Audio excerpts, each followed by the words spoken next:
Hello, and welcome to another episode of Technology and the Arts, where we will explore the connections between technology and art. My name is Brian Kelly, and I am joined by John Lemazny. John, how you doing? Hey Brian, how are you? Excellent, thank you. Sorry, usually you do your own introduction, but I'm a little, I'm a little flustered right now. I learned from last week not to jump in on your train. There was a little snafu on my end, so we're running early and late at the same time. So we are ripping a hole through the space-time continuum at this moment. So to So speak. what was that? So to speak. Yes. So John, what you been up to lately?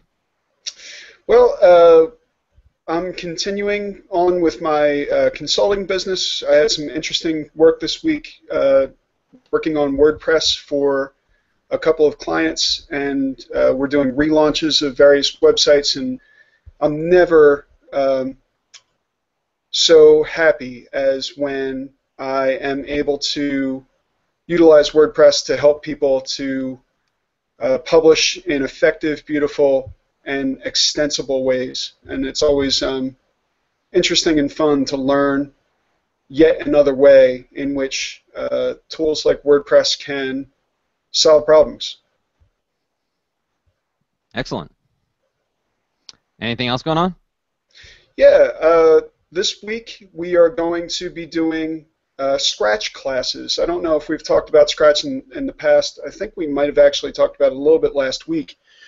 Scratch is a project from MIT that is really meant for people to get started with programming using Lego-like simplicity, putting blocks together in order to get something done.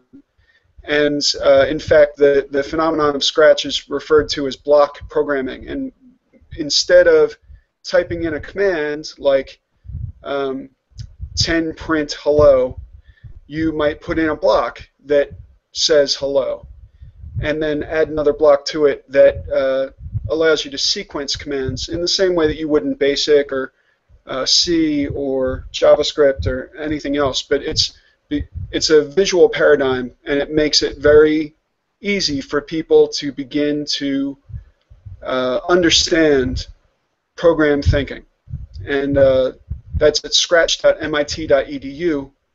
And it's now cloud-based. It used to be a downloadable application that you can install on Windows, Mac, or Linux. Now you can just visit in your browser, sign in with your account, a free account, and begin to use Scratch in the same way that you would have previously. So Scratch tends to be associated with a younger set of users, usually like third grade and up. And this week is no different. At Princeton Public Library, we're going to be talking to middle school students about using Scratch in order to begin to understand programming. Excellent. I have nothing to add personally this week. It's just been a very hectic week. Lots of change going on professionally. And so not much going on artistically or technology-wise. As I mentioned last week, I'm just slowly working on some new music. And what's odd, though, is that I was kind of, when I started this, I was kind of leading into one direction, and now, since I started that, I keep on getting these ideas that are in a completely different direction. So it's probably going to be even slower than I thought, because I'm probably going to just scrap everything I've been doing and go back into this other direction, but we'll see. Well, I have an interesting story about that, actually, because you sound like you are saying that you're going to have to scrap it, like throw it away. And when I was in my undergrad classes, I took a class in figure modeling, right, for sculpture. Mm-hmm. And one of my teachers relayed a story about her figure modeling experience and the situation where she learned a great deal. And she had worked on this head for weeks. and everybody was progressing along, but she was really working on perfecting this nose on this figure, on this face head, and she had it just perfect. She had it exactly the size, shape, and look and feel of the model. And her teacher came along, noticed that she was really just focusing on the nose, and punched in the nose after weeks of work. And my teacher was devastated. She was so upset. But what she had realized was that the reason the teacher did this was to sort of break her from just working on one particular idea and to make her realize that she was able, because of the work that she had done on the nose, be able to get the nose right back up to where it was very, very quickly and not feel so precious about it. And I always thought that was a very interesting story because sometimes when I find myself sort of focusing too much on one aspect and not the whole, I sort of think about that story and want to punch in the nose of that project and start to work more broadly. So maybe that's time for you to do that. Yeah, yeah. I'm trying to figure out ways to incorporate kind of some of the new ideas into what I was doing to try to make it more cohesive. So I think some of those ideas will live on, and a lot of them, but just trying to figure out. Yeah, and I think that makes the music more interesting. Instead of focusing, and I've never really been tied down to genre. I go all over the place. So, but I was thinking more electronically, more electronic music again, and now I'm kind of looking at progressive. Actually did this one song. I don't remember when I posted it. It was earlier this year, I believe. But oh yeah, it was after I saw Major in January at World Cafe Live in Philly. And for those of you who don't know, Major he's the unspoken hero of Band Aid and Live Aid. He's been Bob Geldof's partner all these years. He's the one who actually did most of the writing on Do They Know It's Christmas, and nobody knows who Major is, but he's a genius. He's a legend, and I know that, and he's one of my idols.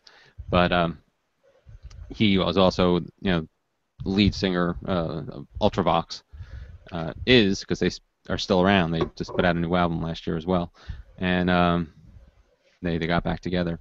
But I kind of was doing this electronic.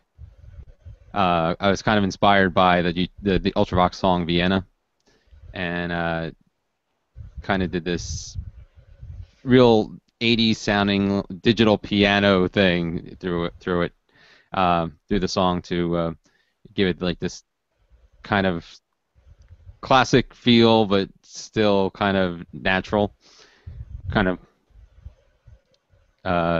offsetting the electronic stuff going on. But then towards the end, it built up into this almost like progressive rock thing. So that was some of what Ultravox did was like that. And Vienna is like that. There's like this. It's a very slow song, and then there's this build up with these synthesized strings that come in and it just kicks up a notch. But anyway, so now I said I didn't have anything to talk about, and I've just wasted about 5 minutes.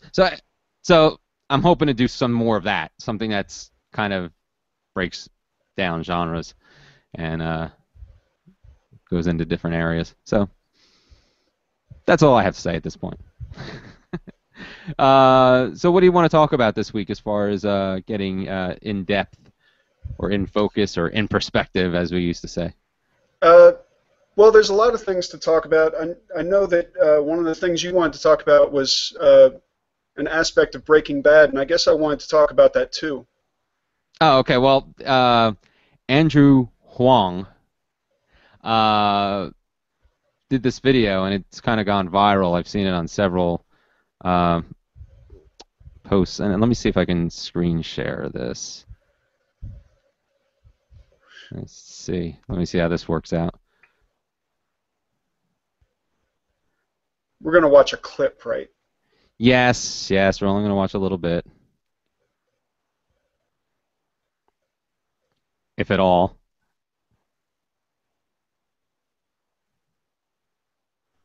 Uh, Did you happen to see the Stephen Colbert bit where yeah, Daft I actually saw it live because I was down here working and I just happened to put it on and I was like, Well, let's I set it thought up for that a second. Let's set it up. So okay. Daft Punk was supposed to be on Stephen Colbert. It backed out at the last minute. Yeah, well, that's the story. That didn't really happen though.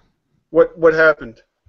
Oh, it was clearly a publicity stunt for Daft Punk, just to kind of promote the fact, without promoting the fact that Daft Punk was making a surprise appearance on the MTV Video Music Awards. But Stephen Colbert said that they were going to be on. They had no intention of being on. Because how was Robin Thicke going to get his band together and do like this elaborate number that they wound up doing as a stand-in act at the last minute? That doesn't happen. So and it turned out he taped that like days before. He was in New York City, like Well, days I before. mean, for them to be able to do that bit, they had the cast of Breaking Bad, and they had. Right, right, and so the whole thing was staged. I mean, there was never Daft Punk was never going to be on it, but they came up with this idea of promoting a surprise appearance by Daft Punk on Colbert by promoting the appearance of Daft Punk on Colbert while not promoting the surprise appearance on the Video Music Awards. That's how I'm trying to say it. Well, regardless of why it happened, I'm It was really awesome. glad that Yes, it happened. It it was was awesome. amazing.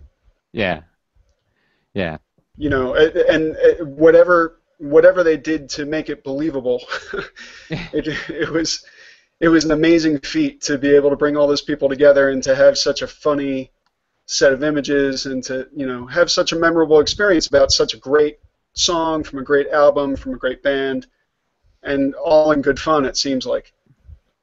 yep. Up all night to have fun. Up all Yeah, night to we get are. some. That was my summer jam for this year until Mayor Hawthorne came along, and now his album has been my. I've been listening to that like crazy. I love that new album of his. Where does this door go? All right, so let me get to my screen share here. Let's see if this works.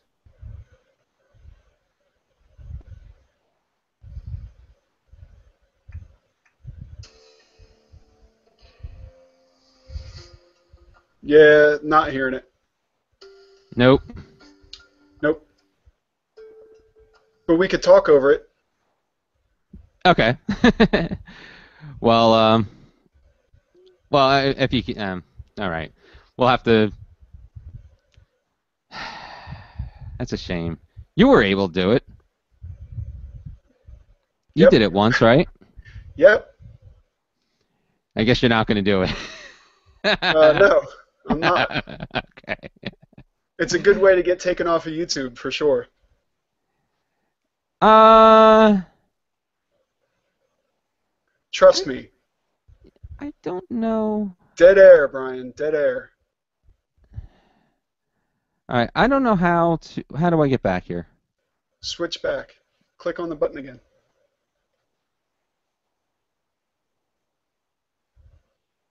There There we you go. go. So I'll figure this I out guess I someday. wanted to talk about too. I have recently moved away from Spotify to Google Play Music All Access. Yes. Sorry, my microphone was coming apart. Yeah, I saw that. I saw the links for that, and I was it was weird. I saw the link. I clicked on it, but I wasn't sure what I was looking at. Well, so what I shared was my playlist from Google Play Music All Access. And the thing is that unlike Spotify, you wouldn't be able to listen to the playlist unless you either subscribed to All Access or had those songs present in your library.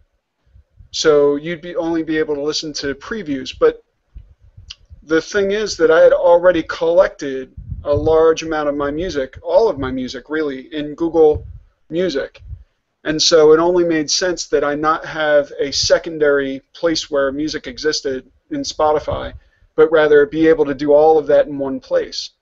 So it's just so much more convenient because I'm in the Android ecosystem, and Google Play Music works so well on my phone comparative to Spotify that it made sense for me to move to Google Play Music and be able to not only have all of my music that I've uploaded to the cloud, but also a whole lot of other music. But the only thing was that I had spent a lot of time in Spotify making these beautiful playlists. And the problem is that Spotify makes it so difficult to leave. It's so difficult to walk away from Spotify because they don't give you the ability to share the playlist. They don't give you the ability um, to very easily migrate that to another place. Now, I haven't tried to do it with Google Music, but one of the things that Google tends to do is make it easy to walk away. So I'm hoping that the next time some great music service comes along, that they make it as easy as they would to walk away from Google Docs or Google Plus or any of their other services. Cool. And oh wow, there's a delay here. But Yes, nice delay. so I don't know if you saw though, coming out of the screen share, I did my usual thing of not unclicking my box. So sorry for most of that. I was on camera and not you. Sorry about that. Yeah, there's no way for me to tell that that's going on. That's part of the responsibility of Of the yes, of the camera operator. Why am I so? This is a very glitchy night. I'm not sure. Oh, okay. I can't even watch myself because I'm so far behind. Maybe you should not watch yourself, but maybe just participate. Okay. Anything else, John? Let's see. Um, yeah, I ordered a Chromecast a couple days after the launch of the Chromecast. Still have not gotten it, and probably will not get it until September, sadly. Ah, that's that's depressing. Oh, and I was walking around Office Depot today because I was looking for a computer desk because I need sort of a small computer desk to be able to set up a workstation. And while I was doing that, I was walking around looking at the price of monitors, like HDMI monitors. And I saw several beautiful monitors for like $100. And the really interesting thing to me is that I don't need it to have a great deal of functionality. I just need it to be a monitor. And I want to get a Raspberry Pi and an HDMI capable monitor and have a $135 all-in-one workstation. Nice. Isn't that exciting? That is exciting. Yeah, I thought that was exciting. I would love to have a setup like that. I don't have the time right now to play with Raspberry Pi. I wish I did. Oh, it's so simple though. I know. It really I is. know. I mean, it's an image on an SD card. You plug in all the plugs. You plug in Ethernet. You plug in HDMI. You plug in USB for power. You plug in USB keyboard and mouse. And if you want, you can plug in an external storage device, and you have a beautiful workstation, a beautiful way to run Linux at least, or Android for that matter. Yeah, I'll hopefully I'll get around to playing with that stuff. I'd like to. $135. That's less than a tablet, you know? Yeah, no, I acknowledge that. By the way, a little bit of breaking news, since I'm not going to talk about you know what. I am going to mention that BBC America apparently announced tonight that they are going to broadcast Torchwood Miracle Day, which was originally broadcast on Stars. It was a Stars BBC partnership. But I don't know when that's coming on. But check out BBC America because apparently Torchwood Miracle Day is coming to that network. So, related to that, you just asked me to go watch BBC America, and we had talked a little bit about Breaking Bad. The issue there is that I am a cable cutter, Right. and so I was sort of perplexed about how best to watch Breaking Bad this season because I left Verizon Fios Television before the season started months ago. All right. And I'll just say here that I ended up torrenting it because I was so desperate to see the show. But it turns out that I could have gone to Amazon, downloaded the episode today for $2. So I think that I'm going to go legit next week. Wow. Well, I mean, I'm not a big torrenter anyway, Yeah. but And neither am I anymore. Now that Doctor Who is on the same day, there's no real point. yeah, but I mean, I can't even watch it legitimately without purchasing it somewhere. Right. But I'd much rather pay the $2 to Amazon. And as a matter of fact, I have the remainder of a gift card on Amazon that'll probably get me through the rest of the season. Excellent. Yeah. Speaking of which, it was a kind of a cool thing that BBC America did. ITV, which gave the world Downton Abbey, has Great another. show. Yes, it has another series on that aired earlier this year called Broadchurch, which is a murder mystery. And there's a lot of Doctor Who and Torchwood connections. Starting with David Tennant is one of the stars of the show, and he was the 10th Doctor.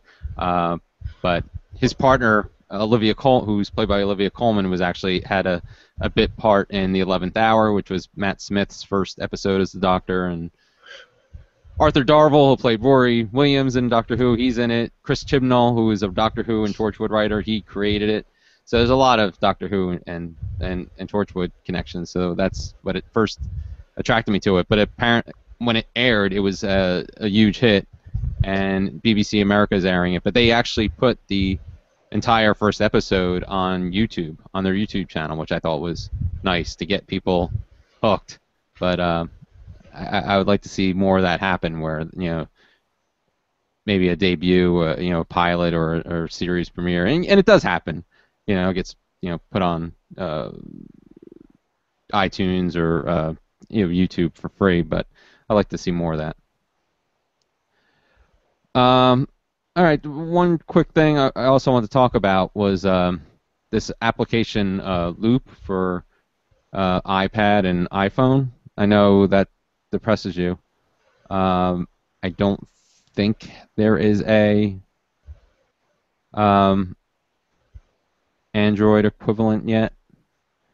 But let me. Well, it's interesting that you even say that because apparently there's a surge now in Android-only applications. There's new developers who are coming out and recognizing that there's a huge Android community and that the iOS platform is beginning to wane a bit. Yes. All right. So here is it's by Universal Everything, and it's basically like it's basically a digital equivalent of the old flip books. Where you draw like stick figures or quick drawings and do a frame by frame, and then you would flip it and it would create motion. That's basically what you get. It's kind of like a combination of Vine and hand-drawn animation, where you can create these quick animated videos. And let me go to the gallery, the Loop gallery here. Oh, and this is kind of interesting too. The UI is hand-drawn as well. So you have this. Can you see my cursor? I can. Okay, so you have like this stuff going on, with the for the menu for the user interface, and then go to the loop gallery here. So these are some examples of, yeah, they're just fun little hand-drawn animations. And I guess I guess what I always I just saw Hot Fuzz again for the first time in a while, and there's that scene where Nick Frost's character is showing Simon Pegg's character how he uses his notebook, his investigation notebook, and he just draws the cop shooting the robber in his as a flip book. But so it's just kind of a cool little app, and I think it's was it $2.99 in the App Store. Let me check that out. Oh, it's actually only 99 cents. So yeah, it's a cheap little app, and might be something to pass the time and be a little more interesting than some Vine videos I've seen. So this is just a cool little app, and Gizmodo had done a post about it, so I thought that was going to the script here. Sorry. There we go. We're back. So that's Loop by Universal Everything for iPhone and iPad. Anything else, John? No, I think we're good. Okay, so it was a quick show. Sorry about the delay at the beginning. I had no idea why that was happening. And hopefully we'll get that Scratch tutorial on one of these episodes when we're not rushing. Yeah, we should probably plan that for next week because it's a really great application. I'll be able to give some feedback about how the class went in class 1. I think we're doing either 2 or 3 classes. Cool. And actually, you know what? I don't know if you know this about. I guess it's also the Princeton Public Library site as well. Maybe that's why there's that substation there. During work today, it just kind of like came out of the blue. Do you know where the plaza is in front of the Princeton Public Library and that area there? That used to be a gas plant. It used to be a parking lot too. Oh, well, before that, it was a manufactured gas plant. Back before they realized natural gas existed, they used to manufacture the gas, and then that was what was used to light the street lamps and everything. How about that? Yeah, because one of our clients is involved in that, and they showed it as a site that had been cleaned up and revitalized and is now a beautiful place. You never would have known. Well, it's funny. I have conversations quite often about the state of that space because across the road is a parking lot very much like that the square used to be. I mean, and it's just a parking lot. Mm-hmm. And the thing that's so amazing about it is like you can sort of see back in time to when it was a meaningless space. And while you're sitting in this really meaningful space where people meet and there's music and there's people gathering and talking and people watching, and it's a very European square. Yeah. And comparative to the space across the street that really has no value at all other than, whatever, maybe 30 parking spots. All right. So yeah, I just thought that was interesting. Thought I'd share that with you. Next time you're teaching there, you can wonder about how it used to be, providing manufactured gas to the Princeton area.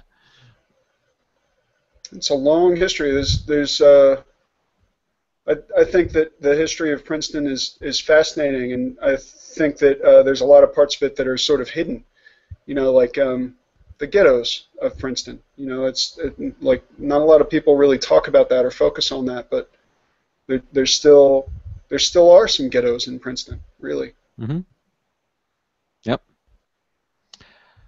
Okay. We're going off course here, so uh, and I'm responsible for that, I get, as usual. But so let's wrap this up, and we'll be back next week. I guess time to be determined. Yeah. Uh, but Sooner tends to be better, quite honestly. But if we need to do 10, we can do 10.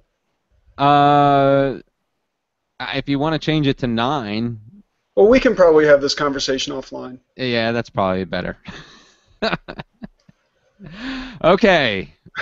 Thank you for joining us on another episode of Technology and the Arts. Uh, Come back and watch us next week. And also follow us on our blog at technologyandthearts.com. Follow us on Twitter at tech_arts. You can follow our Google page. What's the Google term? Join our Google circle, Google Plus circle.